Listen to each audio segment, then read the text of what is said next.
Sometimes when I go out with my friends, they feed me shots like this lovely lady just did. And that's what messes me up and blacks me out, because it's like an inner battle in my stomach. Because what they're feeding me, not those delicious Jameson shots, oh my goodness, that was like liquid candy. Mm-hmm. No, what they're feeding me are those half liquor, half Red Bull shots. You know what I'm talking about? Bombs, you know? And that's what messes me up and blacks me out, because it's like an inner battle in my stomach, guys. I got liquor on one side, I got Red Bull on the other, and then all of a sudden I'm on autopilot, and I don't know what the hell just happened. And it's an inner battle on my stomach, and the liquor inside me is telling me like, hey man, you're having a great time tonight, but I think you should just relax. Maybe get a little cup of water. You know what? Just stand up against this wall. Do a little people watching. Screw it. Close your eyes. No one's looking. But the Red Bull inside me is telling me, bro, I bet you if you got butt naked right now, you could parkour a backflip off this wall. I was believing in you. I know you could do it. By the way, your mom's a bitch. Woo! I always wake up naked. It's so weird.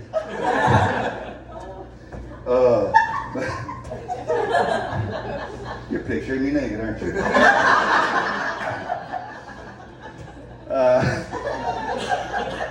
So yeah, I drink, I smoke cigarettes. One bad habit I had to give up though. I had to hang it up. I had to quit smoking pot.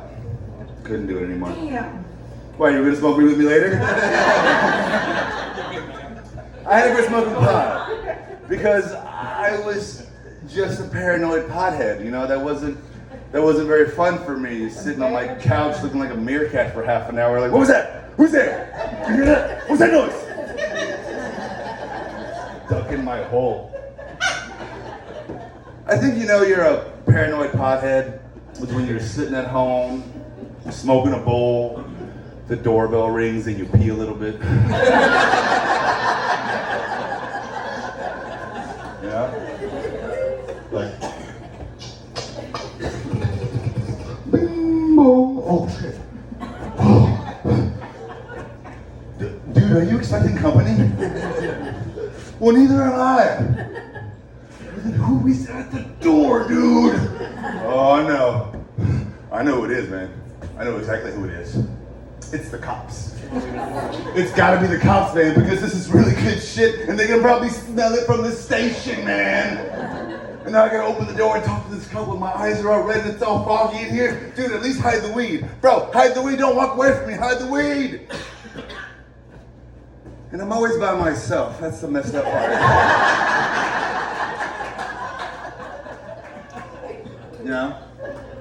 I would get high before running my errands and end up being way too high to run my errands. You know, I'd pull up to a Target parking lot before I realized I'd gotten there. I'm like, this traffic is going nowhere. Oh, a parking lot. And then I'd walk in for, you know, laundry detergent and tissue paper, but I'd come out with an inner tube, a plunger, and a Hello Kitty lunchbox. Like, what am I going for? This has got to be it.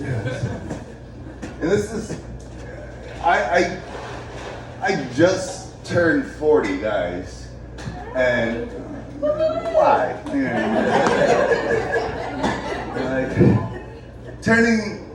Like smoking weed in your 40s is a lot different than smoking, like in your 30s and 40s, it's a lot different than smoking, you know, in your teens and 20s. Back in those days, it's kind of like, hey dude, you got any Visine? I don't want my parents to know I'm high. In your 30s and 40s, it's a little different. It's more like, hey dude, you got any Visine? I don't want my kids to know I'm high.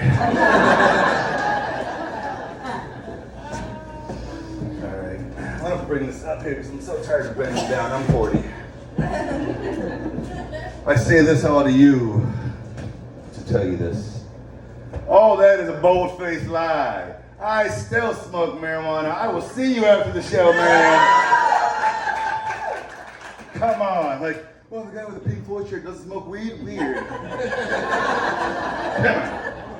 Yeah, I still smoke it. But now, I smoke it legally.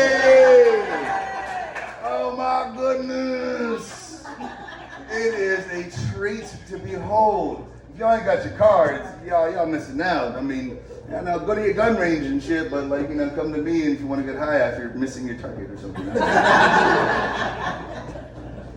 It is amazing. I love having my medical marijuana card now, guys, because it was a lot different. Getting weed was a lot different before my card.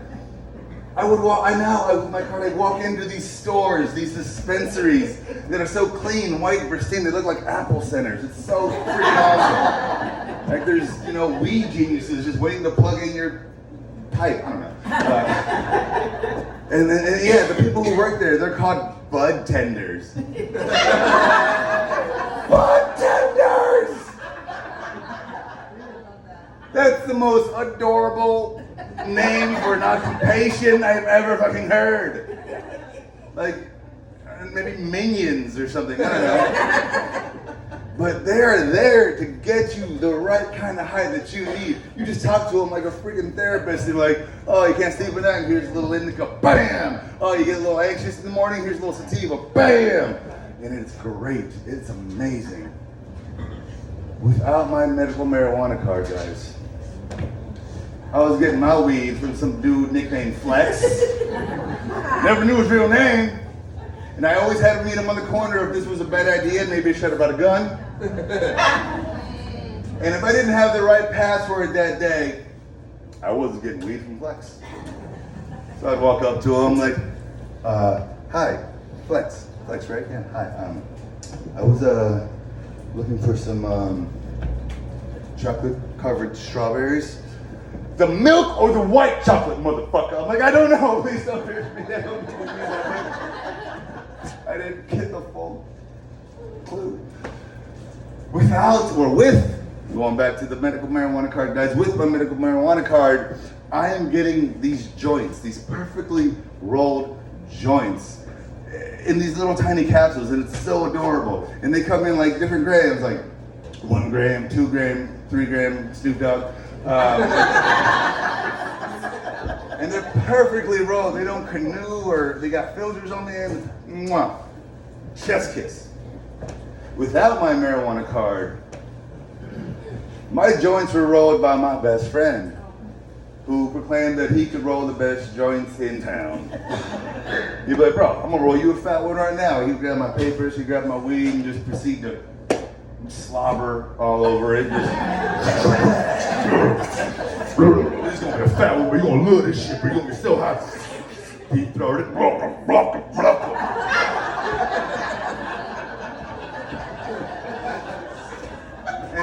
and then just pop that fucker out his mouth. All right, man, light that shit up.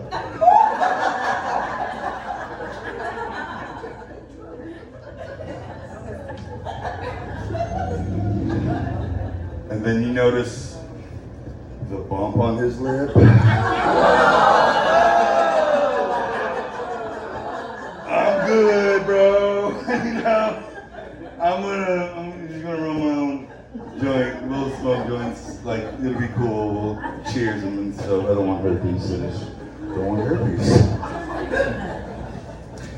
The one downfall, I will admit, about having my medical marijuana card now, guys, is that I involuntarily am my friend's pot dealer. I didn't sign up for that shit. I didn't want to have to do that, but my friends are always like, they'll hook me up and they'll be like, hey man, what are you up to today? I'm like, nah man, I'm just out on the street, doing some errands, about to run to the dispensary, pick up a couple J's, some flowers, some gummies, I don't even know. And they're always like, oh yeah? You think you could pick me up a couple J's for me? And I'm like, dude, no, I'm not going to do that, man. Just spend the $300, go to the doctor's office and lie to him like I did. And they're always like, I'll pay double. I'm like, all right, man, what you want to do is meet me around the corner. If this was a bad idea, maybe you should have brought a gun. When you see me, you call me Flex. And it's the milk chocolate covered strawberry.